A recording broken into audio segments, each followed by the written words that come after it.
sometimes if you get too obsessive about the short term, it sort of undermines the value of what we're trying to do in the long.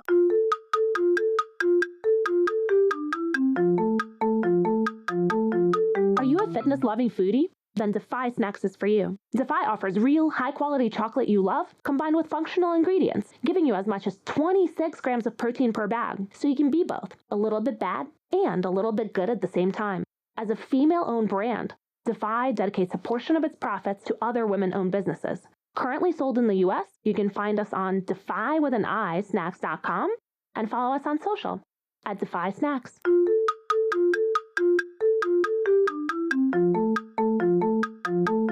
Hello and welcome to the Shiny New Object podcast. My name is Tom Ollerton. I'm the founder of Automated Creative, the creative effectiveness ad tech platform. And this is a podcast about the future of data-driven marketing. Every week or so, I interview one of our industry's leaders about the future of data-driven marketing and our industry. And this week is absolutely no different. I'm on a call with Matt Thomas, who is Senior Manager, Brand Strategy at Lexus UK. So Matt, for anyone who doesn't know who you are and what you do, could you give us a bit of background? Yeah, sure. Okay. So hi, Tom, and hi, everyone. So my name's Matt, and I lead brand strategy on Lexus in the UK market. So essentially with our team, we manage advertising, media, research, sponsorship and partnerships. Been in the role for about 3 years, and we've seen really good successes as well of the past 3 years. Business is doing really well. We achieved the highest volume last year, and also our marketing metrics are looking really strong. A bit of background on me. I've been in marketing industry for plus 20 years now. I've worked in 3 different industries: FMCG, consumer healthcare, and also automotive, which has been the last 10 years. A lot of experience in things like full marketing mix roles, strategy, ad development, new product development, pricing. Yeah, quite a lot of experience. I suppose the interesting thing for me with, I suppose, the marketing career is that wasn't the original plan. I actually wanted to work in the music industry and was going to do a music technology degree, and did a sort of like last minute change of plan, U-turn, and went and studied business, and quickly sort of established this really interest in marketing. But it wasn't the advertising bit which really excited me. It was more the research side. So interested in sort of like the psychology, human behavior. And that still stands today. That's the bit I enjoy the most. And particularly on what we're going to talk about today, really understanding the customer, using data is something which for me is the most enjoyable part of marketing. Well, Mike, the problem with that is that I've got a really high expectation of your content now. So. I'm going to have to try very hard. At work, I'm very passionate about travel. Traveled a lot around the world, 75 countries, big passion for Latin America, speak a bit of Spanish. Love music, buy a lot of vinyl. So yeah, that's me. Oh, the modern man. Fantastic, Matt. Well, I'm looking forward to this, but let's get into some specifics. So, broad marketing career. Is there a book that has guided you through that, or a particular publication that you really rate as having some truth in it? I think for me, there's loads of great books. I've got literally a book. My bookshelf is full of them. And there's a lot of great opinion leaders, I think, right now. And I think a lot of very good storytellers too within the marketing world. I'm a big fan of Galloway, Ritson, though he needs to write a book. Les Burnett has also written a great book. But the one which really stands out for me, and I think has been quite inspiring, I think, in the last sort of couple of years, is Alchemy by Rory Sutherland. I actually think he is a genius in that kind of like mad professor way, let's say. You've interviewed him, haven't you, I think? Yes. And, bit of trumpet tooting here. I actually just about to publish a book myself called Using Creativity in Data and Marketing, and interviewed 40 very clever people, one of whom was Rory Sutherland. So yeah, trying to keep him on topic was tricky, as you might imagine. But he made a real valuable contribution. I mean, my input into the book is minimal, really. It was just me reporting back what other people have said. But yes, he's quite the brain. Yeah, I think it was like halfway through that interview, and he went off on a tangent for about 15 minutes. I think your question was around the future of marketing. And then you stopped him and you said something like, now I have the uninviable task of trying to understand what has this got to do with the future of marketing? And I was chuckling to myself on the train listening to that. And he then talked for like another 15 minutes. But yeah, I think it's amazing. Yeah, I turned on the microphone and Rory did the Rory Sutherland thing. I was a mere bystander, unfortunately. But yes, a treat to have him on the show. Assuming someone's not going to read that book, what are the 3 things that you remember from it that you could pass on? Sure. I think the key thing is this whole kind of idea that illogical ideas can sort of lead to very successful outcomes in marketing and business. And I think that's the kind of sort of the center point of the book. You know, he really sort of emphasizes this whole thing about understanding psychology and insight and consumer behavior. Because I think quite often that we very sort of easily sort of fall into this trap of assuming that humans are really sort of rational beings and, you know, they make decisions all the time using logic and complete information. But actually, that's not the case. You know, we overlook the complexities, the nuances of human behavior, which are influenced by emotion and so on. And you know, that's essentially the kind of the idea behind the book. He makes, I think, you know, the second point to make, he gives really good examples of where, I suppose, things which have been very successful but defied all logic. He talks about Red Bull at the start, which is such a great example where he said, you know, that product really kind of defied logic. If you think about it, right, it's more expensive than regular soft drinks. It's pretty disgusting. And it comes in a smaller can, but yes, yeah, it costs more. And kind of like a traditional, you know, economics would say, well, worst taste, high price, small can, it would be a failure. While behavioral science will say, well, you know, consumers don't necessarily buy based on logic. You know, the price and the taste enhance the perceived effectiveness. You know, that whole idea of the unpleasant taste sort of reinforces the idea that it must be sort of powerful and medicinal. And I love that. And I think, you know, it's all about that sort of encouraging organizations to value experimentation and don't dismiss sort of ideas which don't sort of align with logic. You know, it's kind of, it's not exactly verbatim, but he's like, you know, sometimes the solution to a problem isn't necessarily a price promotion. It could be like an ad with 6 dancing ducks. I just love that. I just think it's brilliant.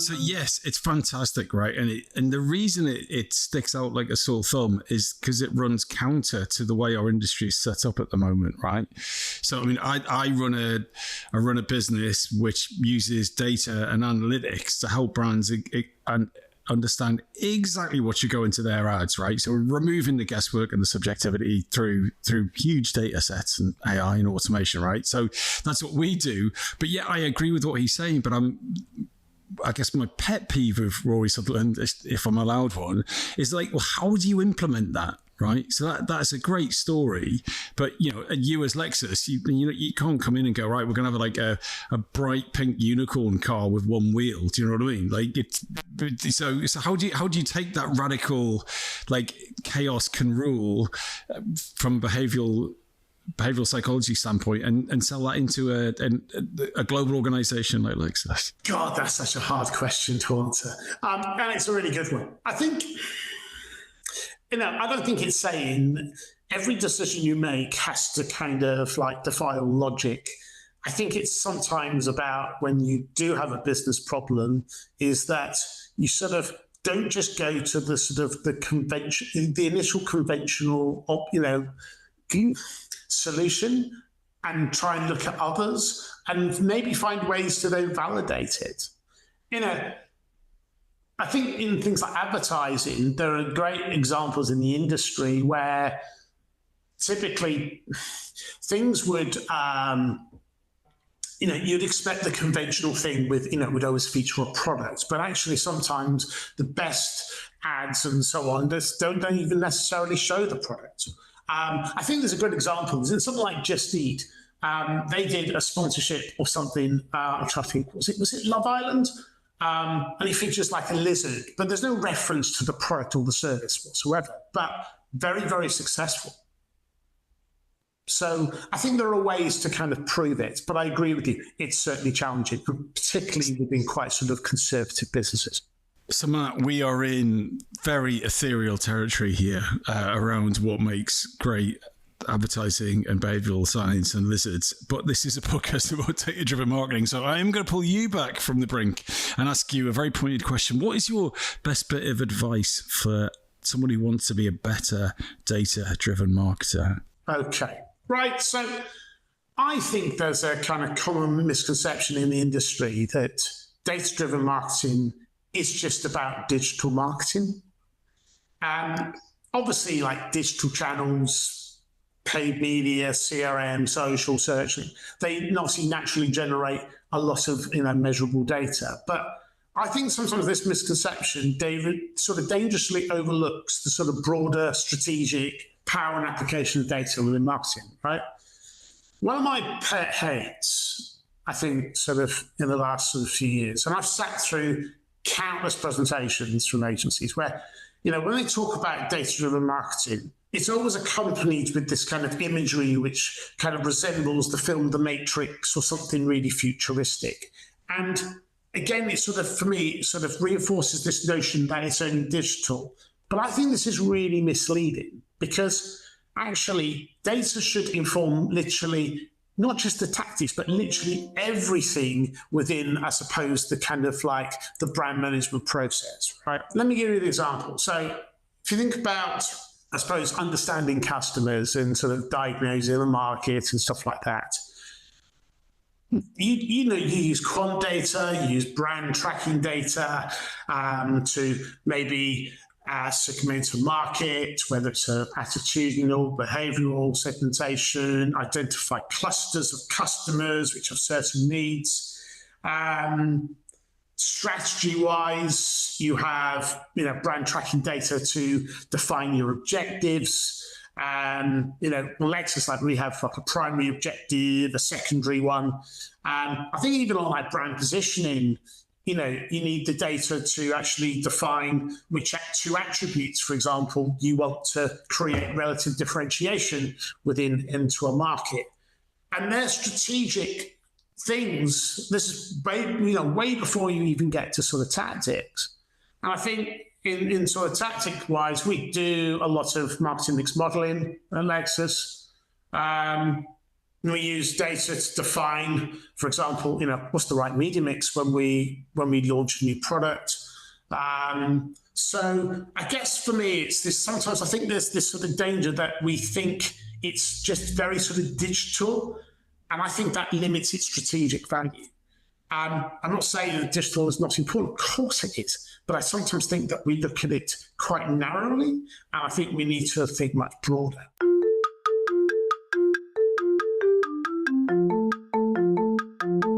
This episode of the Shiny New Object podcast is brought to you in partnership with MadFest. Whether it's live in London or streamed online to the global marketing community, you can always expect a distinctive and daring blend of fast-paced content, startup innovation pitches, and unconventional entertainment from MadFest events. You'll find me causing trouble on stage, recording live versions of this podcast, and sharing a beer with the nicest and most influential people in marketing. Check it out at www.madfestlondon.com.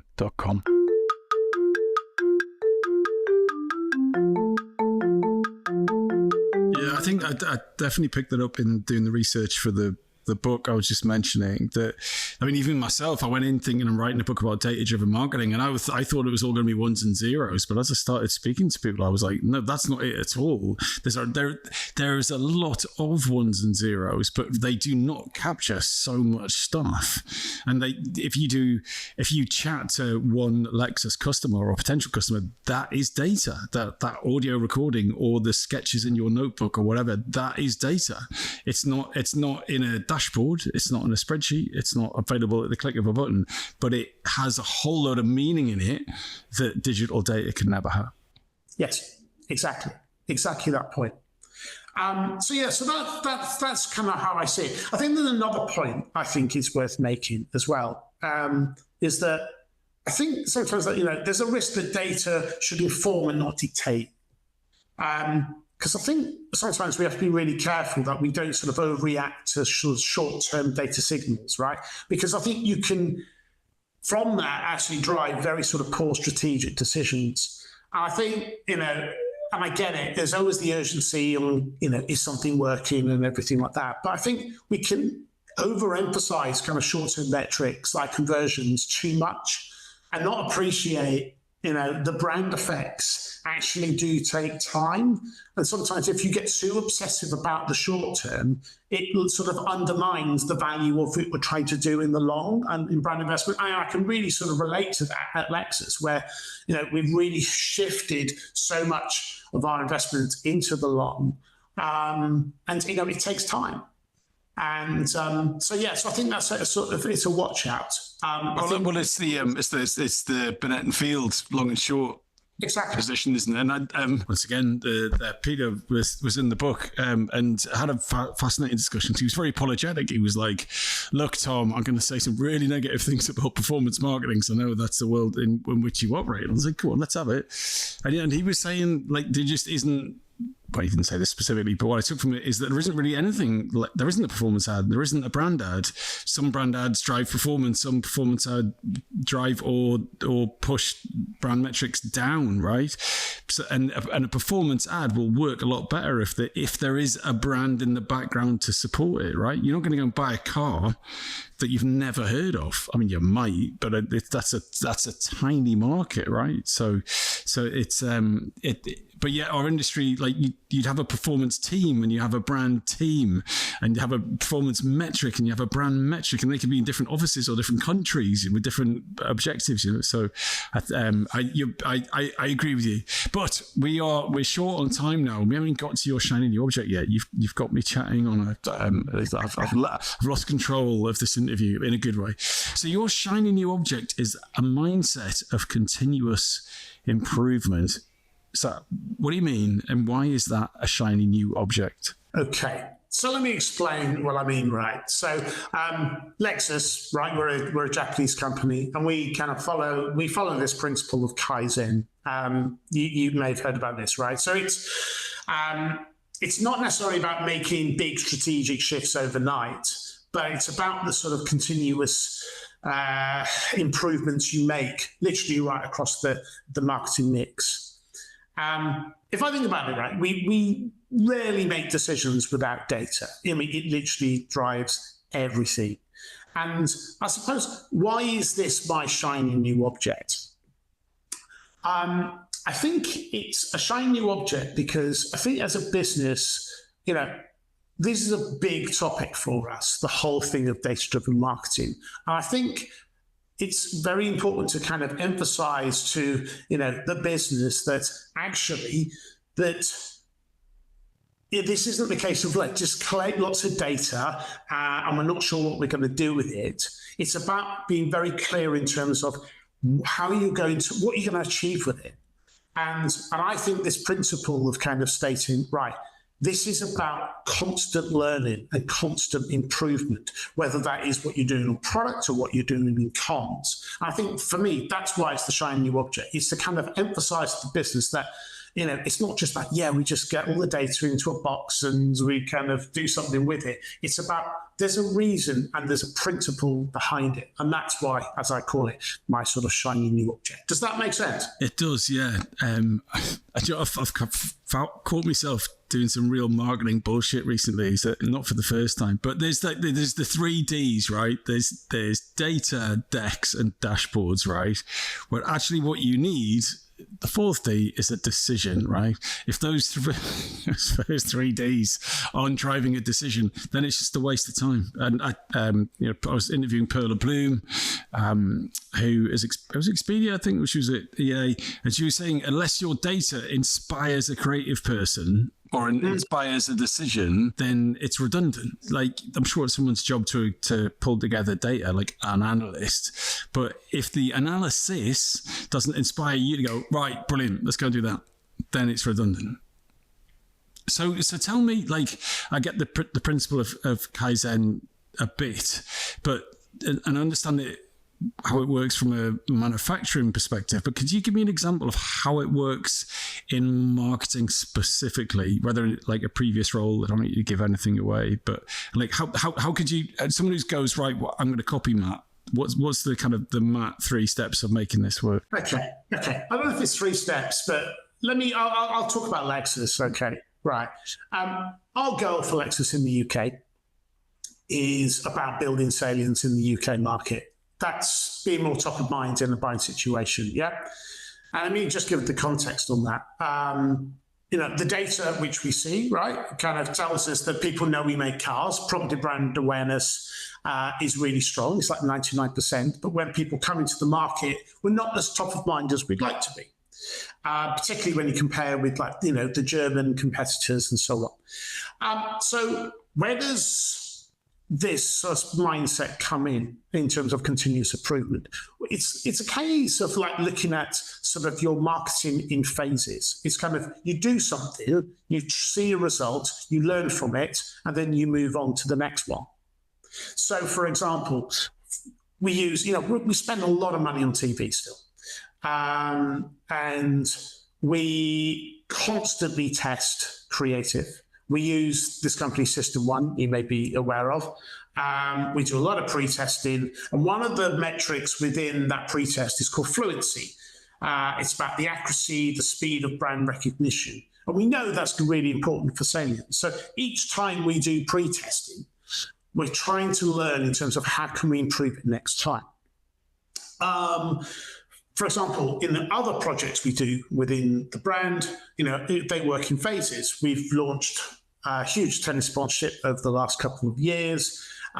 We see that it's making a contribution to salience. And now we've got another phase of things we're going to be doing, which I'm not going to share, in terms of what we think, again, could be a driver for salience. So that makes sense in terms of, it works in phases, and that sort of constant going back and checking the data and trying to learn and improve.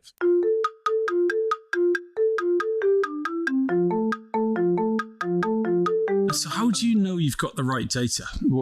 So there's a lot of it available. It's cheap as chips, isn't it? Getting all the different sorts of data points. But how do you make Kaizen work? I assume we need an objective, and we're going to do a test, and therefore we need the right data to make us know that we have moved in the right direction. So how do you make sure you got the right data? I think this is a great point, because if you think about it, we are literally snowed under with data, right?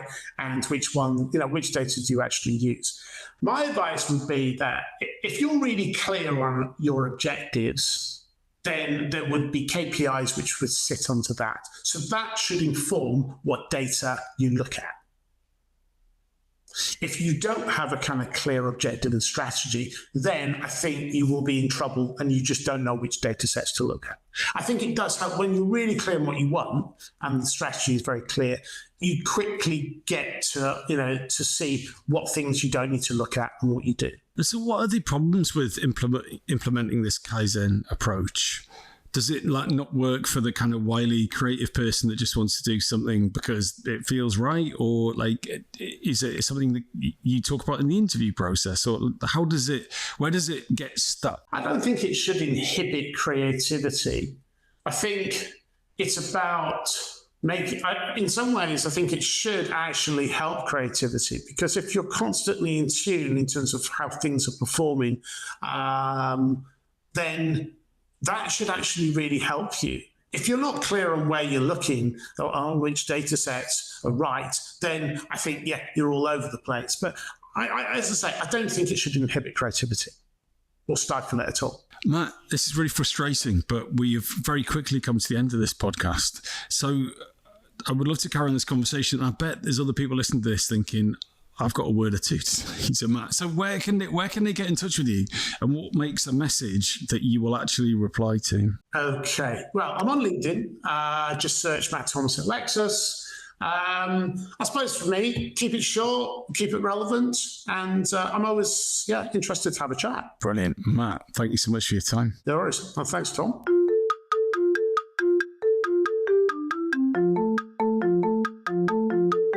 Hi.